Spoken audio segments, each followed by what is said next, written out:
What is up, everybody? Trevor Jones here. Today I am with Mike Sherrard. He's a realtor that's known as the Purple Realtor. He is like a top 30 social media guy, and he helps people with branding, social media lead generation for real estate. He's got a ton of information he's going to drop today, all about using Instagram to grow your business. Welcome, Mike. I'm super excited to have you here. Super excited to learn from you, bro. Hey, man. What's up? Thanks so much. I'm stoked to finally be on yours. We had an awesome time on my channel last time, and the feedback was absolutely amazing. So now I'm excited to hopefully return the favor. Dude, I'm jazzed to have you. Like I love Instagram, but I just kind of stalled out on it, man, because I used to post, and then it seems like, and correct me if I'm wrong, but in the beginning, people would just post everything to the Instagram feed. And then pretty soon, it looked like the feed was like, everything was a shot in Fiji with a supermodel with a waterfall in the background, and it felt like it was too competitive. Is it still like that, or is Instagram a place to be if you're a realtor trying to grow your business? I think Instagram's the place to be to build your personal brand, and then Facebook's the place to be for generating leads. Now, if you build your personal brand properly, as I've managed to do on Instagram, I generate leads organically just from people DMing me. But I think it's still the place to be if you want to build your brand, become top of mind, build connections and relationships with local people in your city, and overall have a strong presence across the board on the relevant social media channels in 2019. Awesome. I love it. Let's talk about all those things. But before I do, let's just get a quick background on you. How long have you been doing real estate? 2 years, man. 2 years. It would have been in April this year. So we're trucking along. Wow. 2 years full time. And you're how old? 26. You're just a child. Like I said before, I've got kids older than you, like several of them. That's amazing. And how's it going? Tell us so we know. How did you do your first year? What was your GCI year one? Definitely. So my GCI in year one was, I believe, $124,000. That's amazing. And for people that don't know, they're maybe just jumping in, the median income, the median GCI for real estate around the world, where are you located? Calgary, Alberta. Okay, so you're in Canada. The median GCI here in the US is like 35 or 40 grand a year for a real estate agent. And you did like 3 times that your very first year. And how about year two? How did that go? We just broke about 250. That's amazing, man. Congratulations. Good for you. So you're killing it. And how much cold calling did you do and all of that and door knocking? Yeah, man. So it's really interesting. You know, I was on a podcast earlier this morning and I was talking about that and had a great chat with Chase and Miles too about prospecting. And what I realized is that for me, I tried door knocking, I tried cold calling, and I realized cold calling just wasn't for me. Now, up here in Canada, at least, it's illegal to target FSBOs and expireds. So we don't necessarily have the luxury of getting some of the low-hanging fruit. So for me... The luxury, the pain and torture? Yeah, truly. But what I realized is that I like to get in front of people. I love the person-to-person business. So for me, door knocking was the way to go. And I ended up door knocking in -5 in the snow, in the dark, the very first night I got licensed. And I picked up 2 listings, my very first night license, between $600,000 and $700,000. That's amazing. And I think that's the big lesson here is that everything works if you do it. You know, and for me, like, dude, I hate cold calling, never done it. Hate door knocking. I don't know which I'd hate worse. Never done it. Even though they can be effective, it's just not for some people. And now that you're into your third year now, what do you do for prospecting? What are you doing to generate business? Is it still door knocking or no? No, now. So as of 2019, I haven't knocked a single door. Now my business is completely automated. So I now use targeted Facebook advertising and some creative strategies in the Facebook lead ad world. I also leverage things like automated chatbots with artificial intelligence so that I can essentially have my lead generation on automation. So I was actually, ironically, the top producer in my brokerage in January while I was sitting on the beach in the Maldives and Thailand. That's amazing. That's amazing. It was, because for me, Trevor, I did really well at door knocking and I created a lot of listings and I built my brand and that was great, but I had no life. It wasn't giving me the lifestyle aspect. So while I was generating business, I had nothing to show for it other than financials. I couldn't step away for vacation or else I'd lose business. The only time I was getting business when I was putting the boots on the ground and driving hard effort, getting rejected all day. So I realized that there had to be a better way. So when I dove into Facebook ads and I started using those, but then pairing it with automation, that's when it started building a true business around it. And now if I want to scale my real estate business, I just add a bit more to my budget. So now it's basically an automation. So between the DMs I get on Instagram and the leads I have coming steadily through Facebook, I don't have to prospect anymore. That's the dream, man. Now we're going to mostly focus on Instagram here, but just real quick, I've been hearing about these bots for a long time. I was talking to Josh Smith, the other day or like a few months ago about bots, and he's saying that's the way to go. Do those work, or do people go, "Oh, I can tell a bot's talking to me. These are automated responses." Does that actually work? And how hard are those to set up? Yeah, so they definitely work. They work super well because it's still somewhat in its infancy. It's kind of like, Facebook ads before they became popular, where people didn't think anything when they saw a sponsored ad. They thought it was just kind of organic content. Bots are still relatively in their infancy. For us as entrepreneurs, sure, we know that they've been around and we know that it's a bot because we've got a different perspective. But for the general public, it actually makes the process quite easy for them, because if you set up a bot properly and you don't just use a templated one, you can make it so that it's very conversational and it doesn't seem so scripted. Also, if you use things and incorporate third-party platforms like Dialogflow, where you basically incorporate artificial intelligence, it can respond as if it's you. So you can get very trick results with them. And for me, as mentioned with the lead generation aspect, when I first got started with Facebook lead ads early 2018, I would have to pull over on the highway, call a lead, because you get the highest conversion within the first 5 minutes. And it was consuming my life. Even though I was generating leads, it was still consuming my time and effort. But now, where a bot can just basically go through its flow, pull the correct information, spit it to you in an email, and then suddenly I can follow up with them when the time is right, it makes the process of your leads so much more effective and efficient. Wow, that's amazing. Now, what does it take to set up a bot properly? Now, that's when things get a little bit more complicated. It's really easy to create very simplistic bots. You can go through and it's very intuitive and quite natural to do once you've looked at maybe 1 or 2 YouTube videos.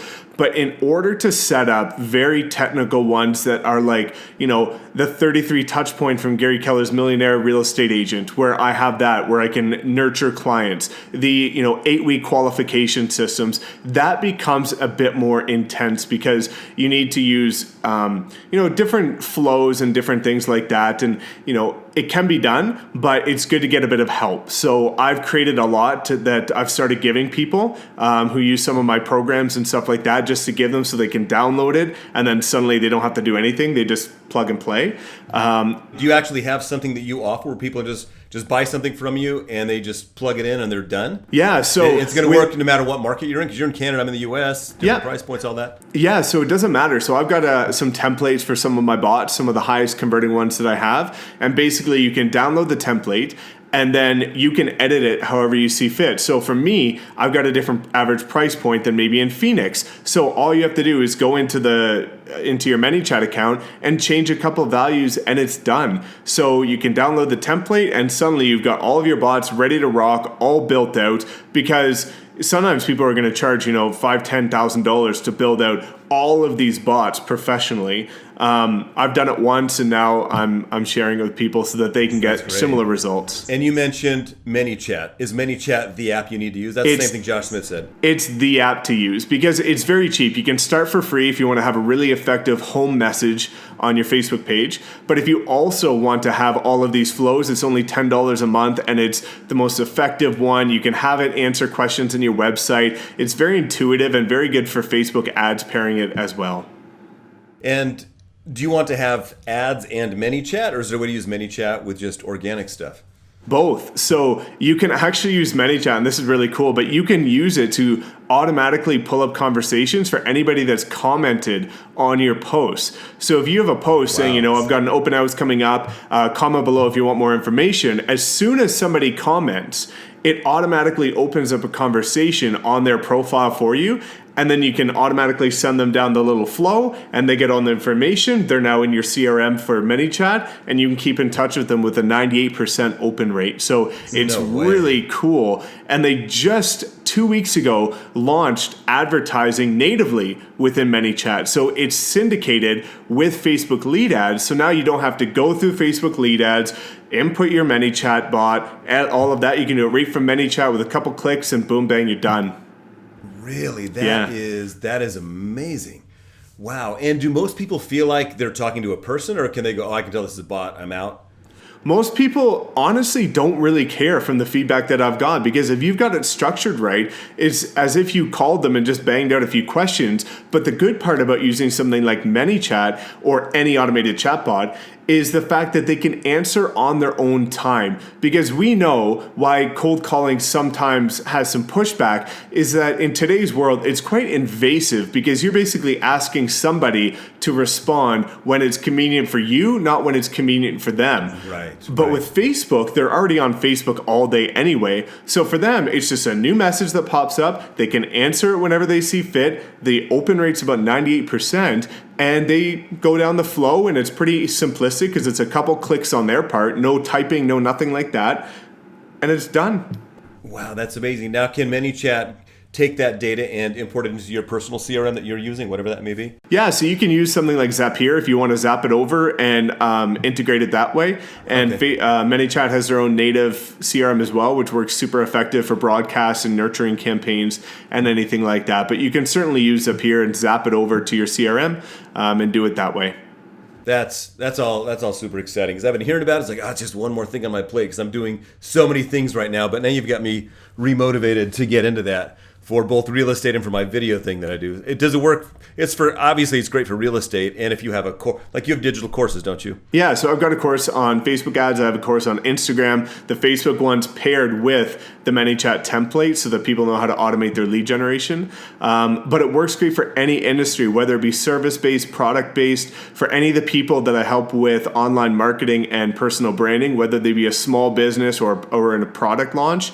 It really helps convert Shopify sites. It helps set appointments. It's the way to go. And I truly believe that every business and every Facebook page should have one. Okay, you've got me. I mean, Josh Smith told me to get on it like 3 months ago, and I'm like, just too much. You got me like re-excited about it. I've got to do it for both of my businesses. I did not even mean to talk about ManyChat and bots today, but you got me all excited about that. Let's go ahead and talk about Instagram now, Mike.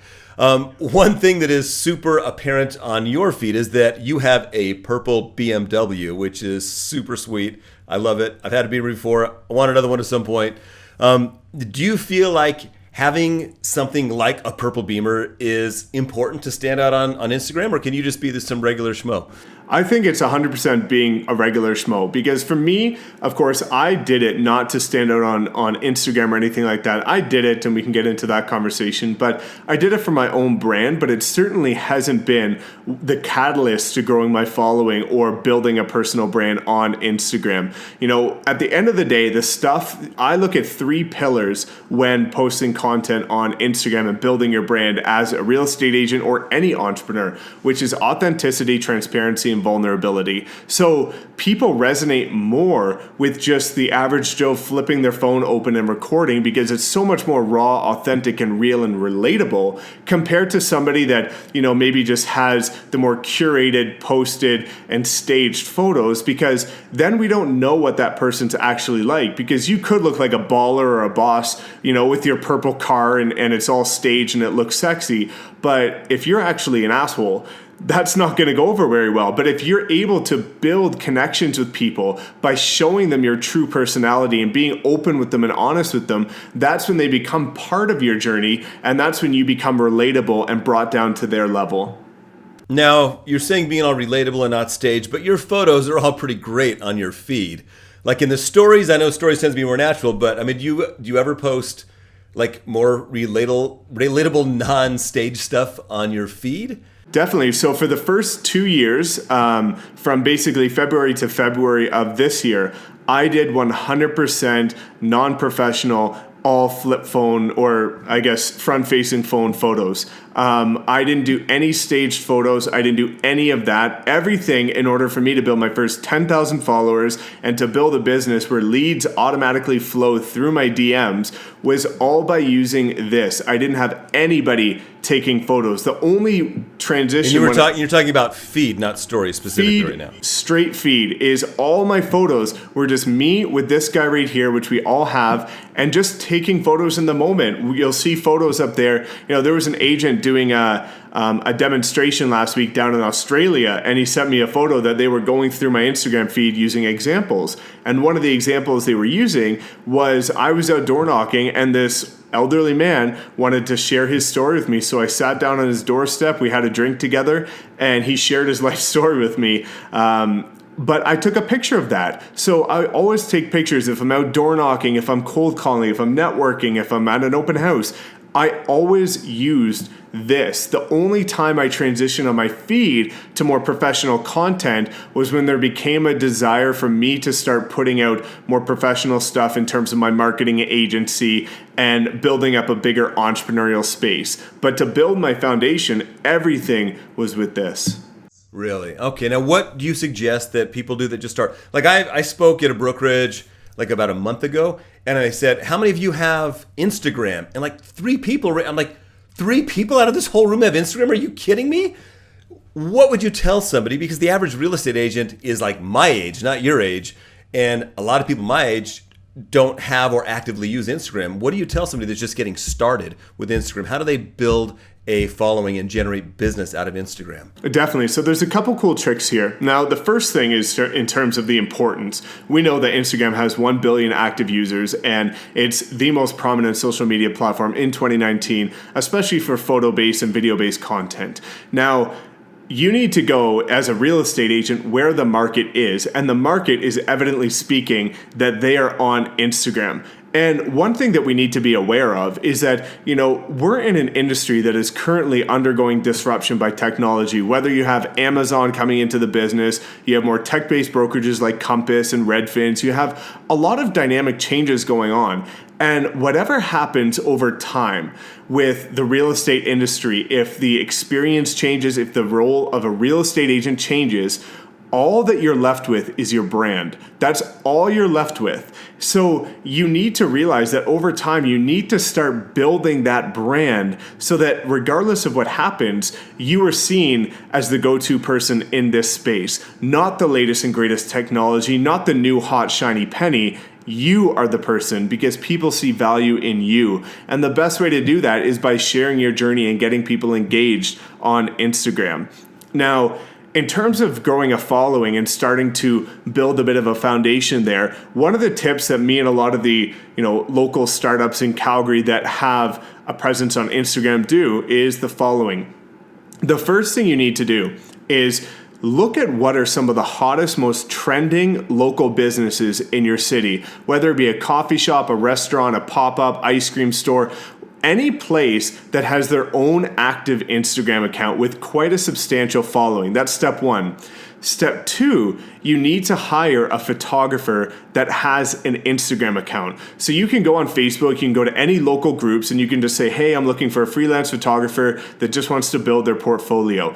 And all of my photographers in my first 2 years that I used, the rare times, were all free because they wanted to build their portfolio. They wanted my exposure. So it was a collaborative network. So they have an Instagram account.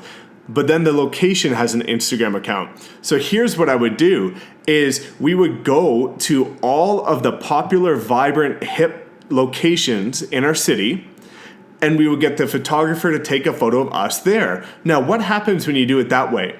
1, you get a photo in a popular area that's searched. So when people are searching that location on Instagram, whether they want to take their friend there or go there and check out what they have on their menu, you're going to show up.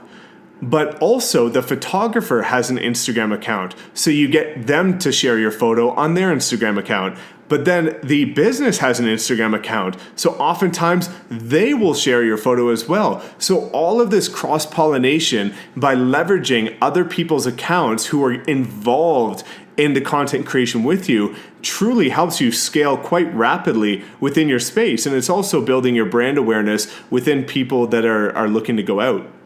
Wow, that sounds brilliant. I mean, you're hitting up multiple places at the same time. So you got location, you got photographer, you got the business owner, and everybody's got their own following, and people are following that location. So, and are you going to get natural followers from that? Or are you going to have to like follow people? No, it's all natural, because what happens with these businesses is, every single time, at least up here in Calgary, businesses are stoked to see people share their content. So they might not share your feed post, but here's what I do is every time I would post on my feed, I would click the little paper airplane button and share it on my story. And they're a lot more likely to share things on their story because it's not as curated for a business. So I would share it on my story, I would tag the business, I would tag the location, and I would tag the photographer. So now we have 3 different things tagged who are likely, and you can evidently ask them as well, who are going to share your content. And a lot of people have a lot of patriotism towards local business and small business within their city.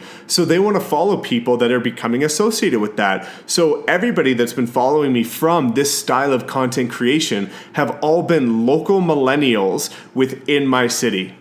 Wow, that's amazing.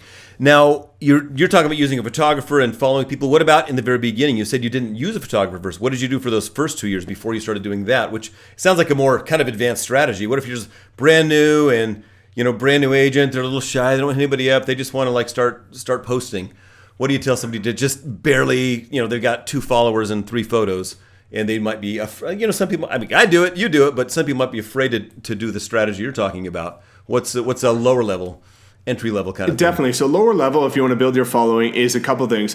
One of the biggest things that I like to do is I leverage websites like meetup.com, where you can go find groups of people that have similar interests and passions to you, whether it be road biking or fitness or health or wellness, whatever. You can use meetup.com and find different meetups on a weekly basis that are resonating with your passions and hobbies. So what I would do is I would go to those events, and then I would just take a selfie with the people in the background who also attended the event. Because what people like is a feeling of involvement and engagement and being a sense of a community. So people love seeing photos of you out and about taking action, but surrounding yourself with other like-minded people. So I would go to these events, I would just flip a selfie over, get everybody in the photo, and suddenly it looks like I'm out enjoying myself, building connections, expanding my network, but doing something that I love. I would also, again, go to these local businesses, buy a coffee, hold up the coffee, and just take a selfie at the business.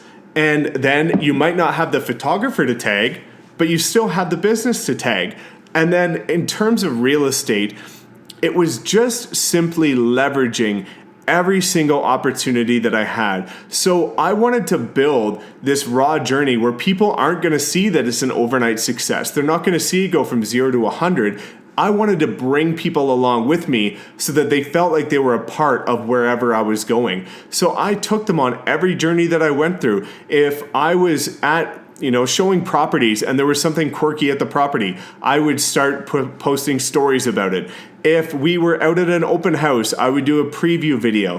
Wherever I was always flipping this open so that once a day I would have something to post. Because people overcomplicate it, but all it is sharing what you're doing on a daily basis. People feel, unfortunately, like you need to have this curated content, that it needs to be professional, that people are only going to look at it if it's sexy and glorified and very over the top. But people much more relate to the newbie and the underdog who are coming up and just sharing their journey and being real about it. Love it. Love it. So would you say once a day to feed? Once a day is what I did for the first 2 years. Now, here's the thing. And a lot of people ask, Mike, how often should I post on Instagram and that kind of thing?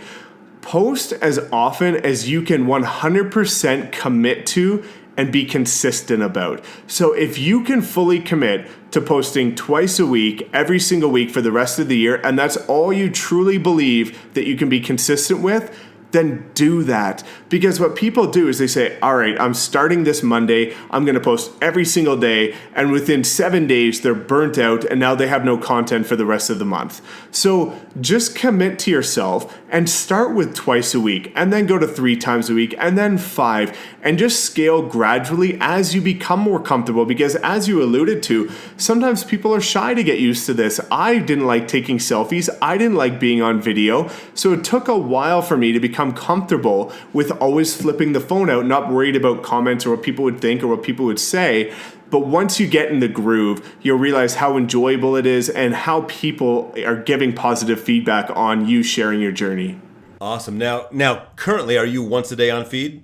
Now I'm not once a day on feed. So now I'm actually more like 3 to 4 times per week, but higher quality content, because I realize that now, based on where my business is transitioning to, I still do the flip phone or the front-facing phone videos now and then, just to, again, share some stories. Because sometimes if something pops into your head and it's a great-ass idea, record it. But I do have some professional stuff, because now with my online courses and my marketing and stuff like that, I have to post with very strategic intent in order to get very specific engagement. So things have shifted a little bit, but when I was 100% solely a real estate agent, it was all this all day, baby, nothing else. And that's all you need.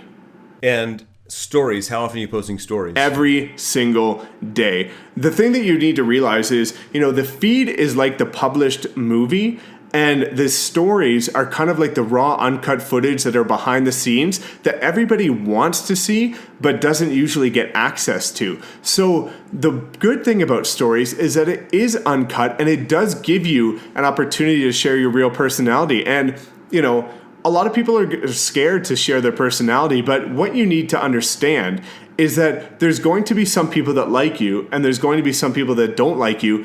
And that's completely okay, because if people can tell that they don't like you from getting to know your personality on your stories, you guys wouldn't be a good fit and you wouldn't jive as clients working together. But if people see your stories and they like what you're doing and they resonate with your personality and they get excited to see you and what's coming up, then you know very well that's going to be a great client. And oftentimes they're going to be reaching out to you instead of the other way around. And you're awesome. And you're multiple stories a day, like all day multiple long, stories a day. Couple? Exactly. So, if there's a day where I'm overwhelmed, that I'm too busy, I just share other people's stories. I go to somebody like yourself or a Gary Vee or an Andy Frisella or Ed Mylett. If they've got a great post that comes out, whether it be a video or a quote, feel free to share that content. It doesn't have to be you all the time if you're overwhelmed and you're too stressed.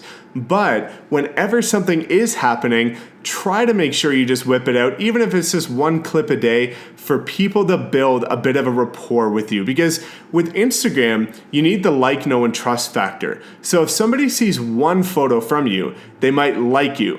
If they start to see consistent photos from you that are very similar in intent, they're going to start to get to know you. When they start to trust you is when they see your stories, they've built the rapport with your personality, and it's become consistent. So that's what you want to do over time, is to show people an inside glimpse at who you are, what you're like to work with, and what you're all about. And that's where stories come into play. Love it. And what percentage of your stuff actually has something to do with real estate in both stories and feed? Definitely. So for the first 2 years, basically 100% of my content had to do with real estate. Really? But I like to use the 80-20 rule. So the 20% was very 100% specific real estate stuff. So it was listings and it was stuff like that. The other 80% was me out doing real estate activities, whether it be door knocking, whether it be cold calling or an open house or anything like that, but putting a personal spin on it, making sure would you do that again? 100%. If you started now, would you do 100% real estate? I would do 100% real estate, but 20% is business specific, right? And 80% is personal specific. 80% of your photos should have your face in it, and you can put a personal twist on it. So if you're out door knocking and you got rejected, you can make a description about overcoming rejection so that people can see how you're putting a positive spin on something negative. So I always like to put a personal spin on the 80%, but all of it had to do with my journey in real estate. Got it. I freaking love it. So what are your final tips? Like 1, 2, 3, do this starting today, real estate agent, to crush it with Instagram. Go. 3, and it could be repeat, just the 3 things you got to start doing now. Definitely. So step 1, identify your brand. You need to look within and see what you're passionate about, what your hobbies are, because nobody can be a better version of you than you. Everybody, when they're building their brand, they try and emulate Gary Vaynerchuk or Ed Mylett or Tom Bilyeu or Tony Robbins. Nobody can be a better version of you. So you need to look within, see what you want your voice to be, what you want your message to be, and the style of content that you want to create. Because if you start creating content that's very motivational and inspirational, and then you start creating content over here that's, on a completely separate path, there's no consistency there. So that means you're going to lose followers over time because you're losing your audience's attention. So step 1, identify your brand. Step 2, build a consistent business plan that you truly believe you can be comfortable with committing to. So whether that means 2 times a week, 3 times a week, make sure you don't miss a beat because people want to consistently see you. Otherwise, you're not going to become top of mind and they're going to go on to the next agent that's crushing it on social media. And then step number 3, make sure you're using video content. Trevor's the master at this, but you want to make sure that you're highlighting your personality because if you just use photos, there's no way for people to truly get to know the real you. So don't be afraid if something pops into your mind. For me, one of the biggest tips I can give is that if you're looking for content to create and you don't have an idea for today, either go to your favorite YouTube channel, filter it by most popular videos, and pick a couple and put your own spin on it, or any recent book you've read or podcast that you've listened to. Share what you took from that message. It's super easy. As agents, I know you guys watching are all constant learners. Take anything that you've just learned and put your perspective on it in video form. Share how it impacted you. Share your takeaways because people love to see how you're learning and how you're scaling your business. So those are my 3 tips that you need to implement today if you're getting started on Instagram. Dude, those are awesome tips. Like, where can people go if they want to reach out to you, if they're interested in your courses? How do they connect with you?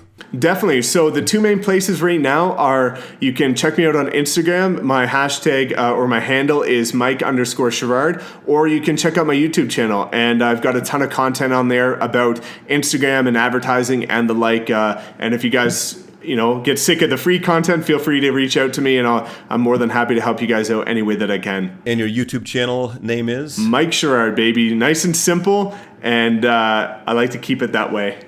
Perfect. Brand yourself. Dude, there's some amazing nuggets. Please check out Mike's other content on Instagram and YouTube. And you probably want his class. Hit him up. I'm sure you can DM him on Instagram and he'll look you up at that stuff. Thank you so much. I can't wait to see the content you put out. I can't wait to see the kind of stuff you implement from what Mike did. And by the way, he's got a playlist, which I'm going to link to right up there. That's going to be you've got an Instagram playlist, right? I do. Point to one. Instagram playlist right there. Don't forget to subscribe right down there. And I can't wait to see the stories you have to share.